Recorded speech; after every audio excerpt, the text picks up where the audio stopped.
ಮನೆಯ ಸ್ಪರ್ಧಿಗಳನ್ನು ನೋಡಿದರೆ ನನಗನ್ನಿಸೋದು ಸುದೀಪ್ ಸರ್ ಹಾಗೂ ಬಿಗ್ ಬಾಸ್ ಹೇಳಿದ್ದಾಗಲಿ ಈ ಮನೆಯ ಸ್ಪರ್ಧಿಗಳು ಬಿಗ್ ಬಾಸ್ ಶುರುವಾಗಿನಿಂದ ಇಲ್ಲಿವರೆಗೂ ತಿದ್ಕೊಂಡಿಲ್ಲ.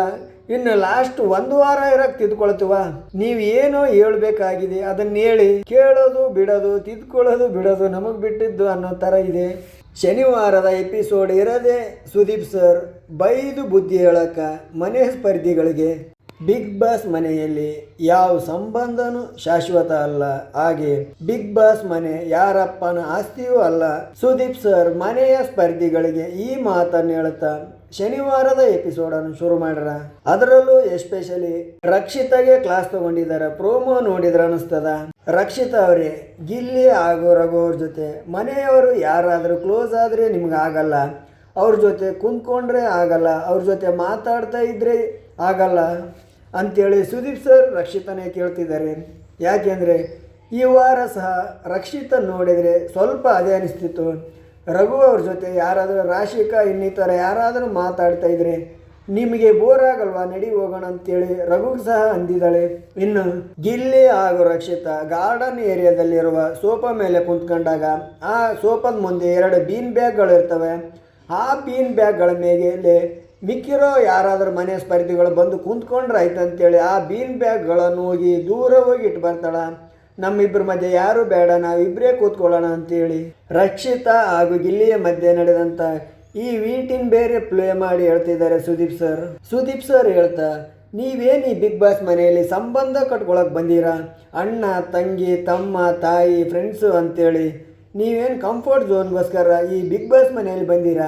ಬಿಗ್ ಬಾಸ್ ಮನೆಯಲ್ಲಿ ನಿಮ್ಮ ಪ್ರಯಾಣ ಏನಾದರೂ ಮುಗಿದ್ರೆ ಅಥವಾ ಒಂದು ವೇಳೆ ಈಗ ಏನಾದರೂ ಬಾಗಿಲು ಓಪನ್ ಆದರೆ ನೀವೆಲ್ಲ ಸ್ಪರ್ಧಿಗಳು ದಿಕ್ಕಿಗೊಬ್ಬರು ಹತ್ರ ನಿಮ್ಮ ಮನೆಯ ದಾರಿ ಹಿಡ್ಕೊಂಡು ಅಂಥದ್ರಲ್ಲಿ ಈ ಬಿಗ್ ಬಾಸ್ ಮನೆಯಲ್ಲಿ ಸಂಬಂಧಗಳೆಲ್ಲ ಯಾಕೆ? ನಿಮ್ಮಗಳ ಮಧ್ಯೆ ಕಂಫರ್ಟ್ ಝೋನ್ ಅನಿಸಿದರೆ ಆ ಕಂಫರ್ಟ್ ಝೋನ್ ನಿಮಗಾಗಲಿ ನಿಮ್ಮ ಆಟಕ್ಕಾಗಲಿ ಯಾವುದೇ ರೀತಿ ತೊಂದರೆ ಆಗದೆ ಅಥವಾ ಇನ್ನೊಬ್ಬರಿಗೆ ಸಹ ತೊಂದರೆ ಆಗದೆ ಆ ರೀತಿ ಇದ್ದರೆ ಸ್ವಲ್ಪ ಓಕೆ ಅನ್ಬೋದು. ಅದನ್ನು ಬಿಟ್ಟು ನೀವು ರಘು ಹಾಗೂ ಗಿಲ್ಲಿ ಜೊತೆ ಯಾರು ಮಾತಾಡಲೇಬಾರ್ದು ಅಂತೇಳಿದರೆ ಅದು ಹೆಂಗೆ ರಕ್ಷಿತ್ ಅಂತೇಳಿ ಸುದೀಪ್ ಸರ್ ಕೇಳ್ತಾ ಇದ್ದಾರೆ. ಇಲ್ಲಿ ಕೇಳೋದ್ರಲ್ಲೂ ಒಂದು ಇದಿದೆ. ಯಾಕೆ ಅಂದರೆ ಎಪಿಸೋಡ್ ಪೂರ್ತಿ 24 hours ಇಬ್ಬರನ್ನೇ ತೋರ್ಸೋಕ್ಕಾಗತ್ತಾ? ಒಂದು 4 ಜನ ಕುಂತ್ರೇ ಒಟ್ಟಾಗಿ ಒಂದು ಏನೋ ಕಾನ್ವರ್ಸೇಷನ್ ಆಗಲಿ, ಒಂದು ಇನ್ನೇನೋ ಮಾಹಿತಿ ಆಗಲಿ, ಒಂದು ಏನೋ ಒಬ್ರಿಗೊಬ್ರು ಹಂಚ್ಕೊಳ್ಳೋದಾಗಲಿ, ಇಲ್ಲ ಒಂದು ಏನೋ ಎಂಟರ್ಟೈನ್ಮೆಂಟ್ ಕೊಡೋದಾಗಲಿ, ಖುಷಿಯಿಂದಾಗಲಿ ತಮಾಷೆಯಿಂದಾಗಲಿ ಅಥವಾ ಒಬ್ರಿಗೊಬ್ರು ಕಿತ್ತಾಡಿದಾಗ ಬೇಜಾರುಗಳನ್ನು ಹಂಚ್ಕೊಳ್ಳೋಕ್ಕಾದರೂ ಬೇಕಲ್ವಾ? ಅದಿರಲಿ ಬಿಡಿ. ಈ ವಾರದ ಉತ್ತಮ ಬಂದು ಅಶ್ವಿನಿಯವರು, ಹಾಗೆ ಕಳಪೆ ಬಂದು ಧ್ರುವಂತವರು. ಇನ್ನು ಬಿಗ್ ಬಾಸ್ ಉಳಿದಿರುವುದು ಕೇವಲ ಒಂದೇ ವಾರ. ನೆಕ್ಸ್ಟ್ ಶನಿವಾರ ಭಾನುವಾರ ಬಿಗ್ ಬಾಸ್ ಸೀಸನ್ 12 ವಿನ್ನರ್ ಯಾರು ಹಾಗೂ ರನ್ನರ್ ಯಾರು ಅಂತ ಗೊತ್ತಾಗ್ತದ. Bigg Boss already top 6 contestant ಇರ್ತಾರಂತೇಳೋಣ. ಇಲ್ಲಿ ಟೋಟಲ್ 8 ಜನ ಇದ್ದಾರೆ. ಇವತ್ತು ಒಬ್ಬರನ್ನ ಒಯ್ಬೋದ ನೋಡಬೇಕು, ನಾಮಿನೇಷನ್ ಆಗಿ ಹೊರಗಡೆ, ಮನೆಯಿಂದ ಹೊರಗಡೆ. ಇವತ್ತು ಒಂದು ವೇಳೆ ಹೋಗಲಿಲ್ಲ ಅಂದರೆ ನಾಳೆ ಭಾನುವಾರ ಆಗಿರೋದ್ರಿಂದ ನಾಳೆ ಒಬ್ಬರು ಹೋದರೂ ಸಹ ನೆಕ್ಸ್ಟ್ ವಾರದ ಮಧ್ಯೆ ಒಬ್ಬರು ಹೋಗ್ತಾರ ಎಲಿಮಿನೇಟ್ ಆಗಿ. ಈ ವಾರ ಧನುಷ್ ಅವರು ಕ್ಯಾಪ್ಟನ್ ಇರುವುದರಿಂದ ಅವರೊಬ್ಬರು ಮಾತ್ರ ನಾಮಿನೇಷನಿಂದ ಸೇವ್ ಆಗ್ಯಾರ. ಇನ್ನು ಉಳಿದ 7 ಕಂಟೆಸ್ಟ್ಗಳು ನಾಮಿನೇಟ್ ಆಗಿದ್ದಾರೆ. ನೋಡಬೇಕು ಅಷ್ಟು ಜನರಲ್ಲಿ ಯಾರು ಮನೆಗೆ ಹೋಗ್ತಾರೆ ಅಂತೇಳಿ. ಒಂದು ವೇಳೆ ಇಬ್ಬರನ್ನ ಇದೇ ವಾರ ಎಲಿಮಿನೇಷನ್ ಆಗಿ ಹೊರ ಹೋಗಿತ್ತಂದ್ರೆ ಇವತ್ತು ಶನಿವಾರ ಇರೋದ್ರಿಂದ ಇವತ್ತು ಒಬ್ಬರನ್ನ ಒಯ್ಬಹುದು, ಇನ್ನು ನಾಳೆ ಎಪಿಸೋಡಲ್ಲಿ ಒಬ್ಬರನ್ನ ಒಯ್ಬೋದು. ಇಲ್ಲ ಅಂದರೆ ಇವತ್ತು ಬಿಟ್ಟು ನಾಳೆ ಒಬ್ಬರನ್ನ ಒಯ್ದಿಗೆಯಿಂದ ಮುಂದಿನ ವಾರದ ಮಧ್ಯದಲ್ಲಿ ಒಬ್ಬರು ನಾಮಿನೇಟ್ ಆಗಿ ಹೊರ ಹೋಗಬಹುದು. ಇನ್ನು ನಾಳೆ ಎಪಿಸೋಡಲ್ಲಿ ಅದೆಲ್ಲ ಗೊತ್ತಾಗ್ತದೆ. ಮನೆಯಿಂದ ಯಾರು ಹೋಗಲಿ ಯಾರು ಇರಲಿ, ಆದರೆ ಟಾಪ್ 6 ಯಾರೇ ಇದ್ದರೂ ಸಹ ಗೆಲ್ಲೋದು ಮಾತ್ರ ಗಿಲ್ಲಿ. ಸೆಕೆಂಡ್ ರನ್ನರ್ ಅಪ್ ನನ್ನ ಲೆಕ್ಕದ ಪ್ರಕಾರ ಧನುಷ್ ಆಗಬಹುದು ಅಂತ ಅನಿಸ್ತದೆ. ಇನ್ನೇನಿದ್ರು ಕಾದು ನೋಡಬೇಕಷ್ಟೇ. ಯಾಕಂದರೆ ಬಿಗ್ ಬಾಸ್ ಲೆಕ್ಕಾಚಾರ ಏನಿದೆ ಅಂತೇಳಿ ತಿಳ್ಕೋಬೇಕು. ಇಲ್ಲಿ ಸೆಕೆಂಡ್ ರನ್ನರ್ ಅಪ್ ಆಗಲು ರಘು ಇದ್ದಾರೆ, ಅಶ್ವಿನಿ ಇದ್ದಾರೆ, ಕಾವ್ಯ ಇದ್ದಾರೆ, ಹಾಗೂ ರಕ್ಷಿತಾ ಇದ್ದಾರೆ ಮತ್ತು ಧನುಷ್ ಅವರು ಇದ್ದಾರೆ. ಈ 5 ಜನರಲ್ಲಿ ಒಬ್ಬರು ಮಾತ್ರ ಸೆಕೆಂಡ್ ರನ್ನರ್ ಅಪ್ ಆಗಿ ಆಯ್ಕೆ ಮಾಡಬೇಕು. ಆ 5 ಜನನು ಹೆಚ್ಚು ಕಡಿಮೆ ಒಂದೇ ಲೆವೆಲಲ್ಲಿ ಇರ್ತಾರೆ. ನೋಡಬೇಕು ಇಷ್ಟು ಜನರಲ್ಲಿ ಸೆಕೆಂಡ್ ರನ್ನರ್ ಅಪ್ ಯಾರು ಆತಾರ ಅಂತೇಳಿ. ಇನ್ನೇನು ಕೇವಲ ಒಂದೇ ವಾರದಿರೋದಲ್ಲ. ರನ್ನರ್ನಾಗಲಿ ವಿನ್ನರ್ನಾಗಲಿ ನೋಡೇ ಬಿಡೋಣ. ಎಲ್ಲ ಬಿಗ್ ಬಾಸ್ ಅಭಿಮಾನಿಗಳಿಗೆ ಒಂದು ಮಾತು ಹೇಳ್ತೀನಿ, ನೀವು ಇಷ್ಟು ದಿನ ಏನು ವೋಟ್ ಮಾಡಿರಲ್ಲ ನಿಮ್ಮ ಮೆಚ್ಚಿನ ಸ್ಪರ್ಧಿಗಳಿಗೆ, ಅದು ಎಲ್ಲ ಈ ನಿನ್ನೆ ಲೆಕ್ಕಕ್ಕೆ ಲಾಸ್ಟು.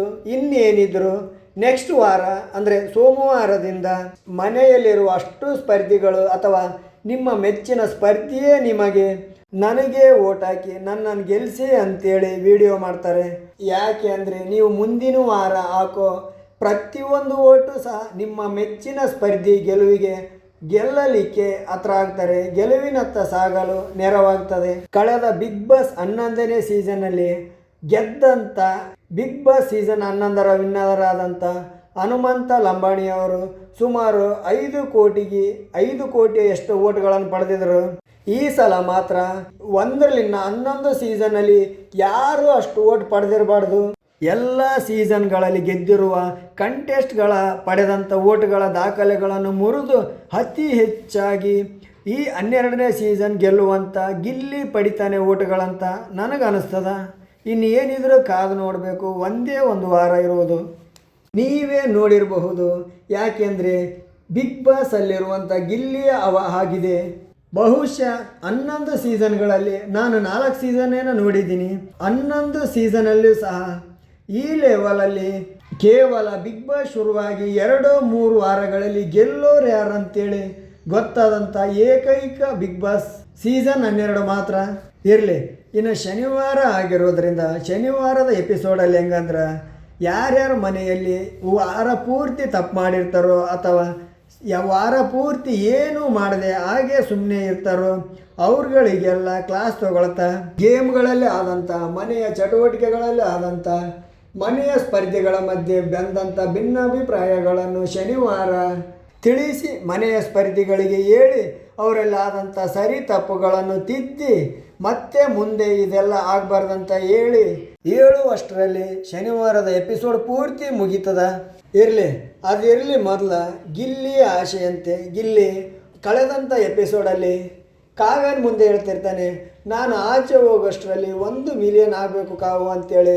ಅದರಂತೆ ನಿನ್ನೆನೇ ಪೂರ್ತಿ ಆಯಿತು 1 ಮಿಲಿಯನ್ ಗಿಲ್ಲಿಯವರು ಇನ್ಸ್ಟಾಗ್ರಾಮ್ ಫಾಲೋವರ್ಸು. ಇದೇ ನೋಡಿ, ನಮ್ಮ ಜನಗಳು ಯಾರನ್ನಾದರೂ ಒಂದು ಸಲ ಪ್ರೀತಿಸೋಕೆ ಶುರು ಮಾಡಿದರೆ ಆ ಪ್ರೀತಿ ಹೆಂಗೆ ಬರ್ತದಂದರೆ ಅವ್ರ ಕಡೆಗೆ ಇಡೀ ಒಂದು ಸಾಗರ ಬಂದಂಗೆ ಬಂದು ಆ ಪ್ರೀತಿ ಅವ್ರನ್ನ ಸೇರ್ಕೊಳ್ತದ. ಇದಕ್ಕೆ ಬಿಗ್ ಬಾಸ್ ಅಲ್ಲಿರುವಂಥ ಗಿಲ್ಲಿ ಸಹ ಕಾರಣ. ಇರಲಿ, ಅಷ್ಟೊಂದು ಜನರ ಪ್ರೀತಿ ಸಂಪಾದನೆ ಮಾಡಬೇಕಂದ್ರೆ ಸುಮ್ಮನೆ ಅಲ್ಲ, ಗಿಲ್ಲಿ ಸಹ ತುಂಬ ಕಷ್ಟಪಟ್ಟು ಈ ಹಂತಕ್ಕೆ ಬಂದನ. ಅದೇನು ಅಂತಾರಲ್ಲ, ಗೆದ್ದೇ ಗೆಲ್ಲುವೆ ಒಂದು ದಿನ, ಗೆಲ್ಲಲೇಬೇಕು ಒಳ್ಳೆತನ ಅಂತೇಳಿ. ಬಿಗ್ ಬಾಸನ್ನು ಗೆಲ್ಲುವ ಎಲ್ಲ ಅರ್ಹತೆ ಗಿಲ್ಲಿ ಬಲ್ಲಿದೆ. ಗಿಲ್ಲಿ ಗೆಲ್ಲಲಿ.